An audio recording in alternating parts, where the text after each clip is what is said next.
We're kind of going to go all over the place on this one. I think we should start off with, to me, what was the most newsworthy element of either show tonight was the addressing of the Sasha Banks Naomi situation from Monday. And we were kind of curious to see if this would be brought up on Friday night. It was right before the main event segment. They had an on camera, and it was Michael Cole who was the one tasked with delivering this 60-minute address of the situation and noting that Sasha Banks... 60 seconds. Sorry, 60 seconds. Did I say 60 minutes? It might have felt like 60 minutes for some people. Yeah, it was like a minute that they spent on this, and Cole stating that Sasha Banks and Naomi let us all down, and then recapped elements of the press release that they handed the titles over to John Laurinaitis and then walked out of the building, disappointing our millions of WWE fans and their fellow WWE superstars, then adding that the two have been suspended indefinitely and there will be a future tournament to crown new women's tag team champions. And I mean, just seeing the responses when I tweeted this out, there seemed to be a lot of people upset about just the wording of this. And I think already, whatever opinion you have of this, I think certainly you saw the tactics at play in that press release.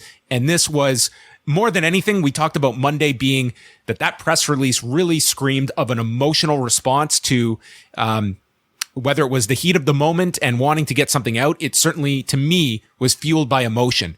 Multiple days later, they doubled down on it in this particular address, where in theory they have had, multiple days to reach out or to find a solution. And I mean, this did not come across to me as we are trying to work something out. It seemed like that anger did not subside over a couple of days to sleep on it. Mm-hmm. Yeah. I mean, it could have been worse, John. They could have said they had 8 hours to prepare for the match, and yes, they did not include any of that stuff about the locker room and nothing that broke kayfabe. I mean, other than it still kind of works even in storyline that two performers decided to give up the championships, no reason stated. But I'm not entirely surprised, John, because I think something like this kind of tells you that, I mean, a lot of the anger and resentment for their actions is still there. And this company, I mean, maybe as they should, solely blames the actions of that evening on these two. And more importantly, I don't see that ever changing. Like, to me, it's one of the biggest sins you can have under Vince McMahon's, employ to walk out on an advertised match during a show. And it seems like it's probably behavior that, they want to discourage anytime it seems to rear its head. Yeah, I think it's a difficult one because we can look at, certain situations when people have acted unprofessionally. And I mean, I'm sure, categorize this as such.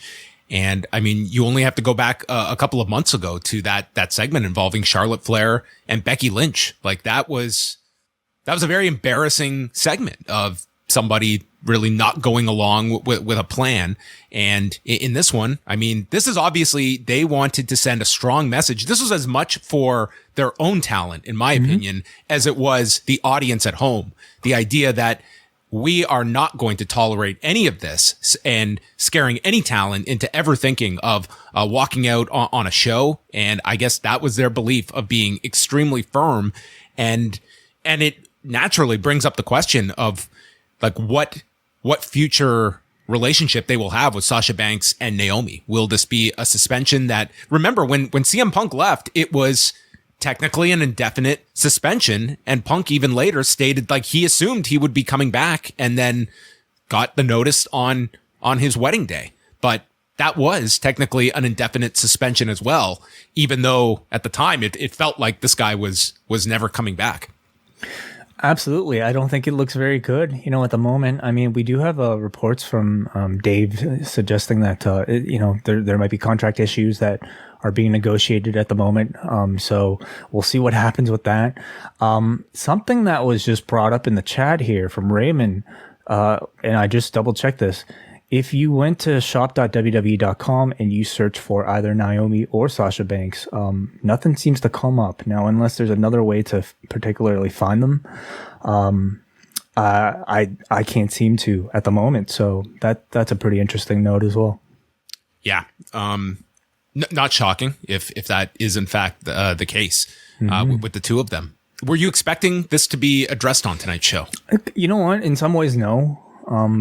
They could have just as well not mentioned anything and then just said, due to, complications with the women's championships, the titles are up for grabs and we're going to have a tournament. They could have just said that. But yeah, they did take the time to basically publicly shame Sasha and Naomi for doing it. So, I mean, it did surprise me a little, but I mean, ultimately, I kind of know that this is a company that, really wants to kind of stamp out any sort of rebellious spirit like this as soon as they can. Yeah, this was, I thought the press release was, very aggressive. And I thought that this was obviously, they were not standing down from that stance. I mean, they did not include all of the details of the press release, but this was pretty much, this was, these two stars, they disappointed you, the fan. You should be upset with them. They let down the locker room. They really have tried to villainize these two who have stayed quiet all week. They have not made any public comments. Time will tell if they are going to choose a forum and to allow their side to be out there, because I think everyone is still awaiting those two to speak before they take any kind of strong opinion either way about this. Like, you can look at the facts, but I think until you hear from these two, it's very hard to draw a conclusion and whether this was brewing for a long time and other details that I am sure WWE is leaving out on their end. And to the point about the issue of two people in the match, I mean, from the reporting that is out there, that was extremely misleading. Yeah. And that's where at least I give them credit for not, going above and beyond by, trying to issue some sort of war between Sasha and Naomi and the fellow members of a particular match, for instance, at least tonight. That was pretty egregious on Monday, and I was not happy at all about that. But tonight, it was just more so about the continued public shaming of the two, and really framing their narrative, which I of course, you have to understand that they will. Of course, I think you have to expect Sasha and Naomi to have expected something like this, doing something like this, you're against the people that are there to control your narrative. And I don't mean a future promotion for those two to arrive at either. But yeah, well, I mean, do they have the ability to send a message themselves? Like, at this point, what can Sasha and Naomi say publicly that won't sever this relationship even further? Well, I mean, that comes down to those two. Is this a relationship you want to preserve, that you want to continue through? It would seem like this is a scenario that I cannot say that it's irreparable, but it sort of feels that way today. But that's really going to be on those two. Does WWE want to completely cut? I mean, they didn't fire these two; they have suspended them. I don't think firing them would allow them to go to the competition, and that would not be no punishment at all.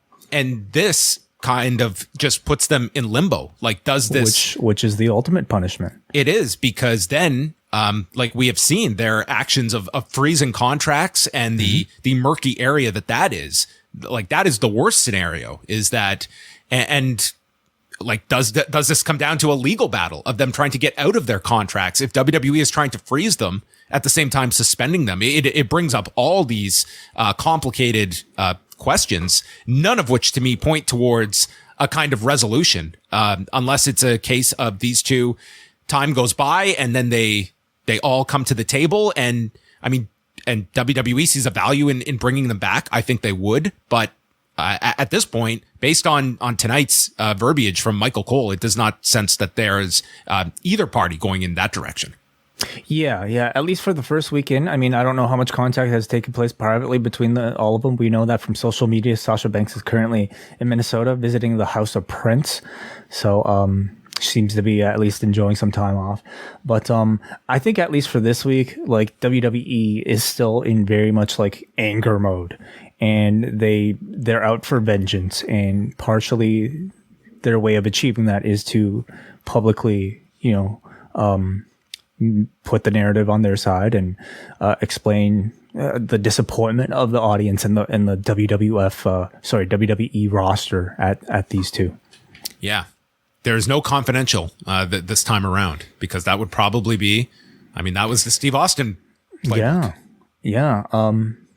And almost exactly, like, we're coming up almost 20 years. It was early June of 2002 that happened. And they don't exactly make DVDs anymore, so no self-destruction specials either. It's probably too soon for that. You also, the timing of this segment, this Michael Cole address, minutes before the main event featuring Jimmy Uso. It's super awkward. Can you imagine Jimmy Uso being in Gorilla?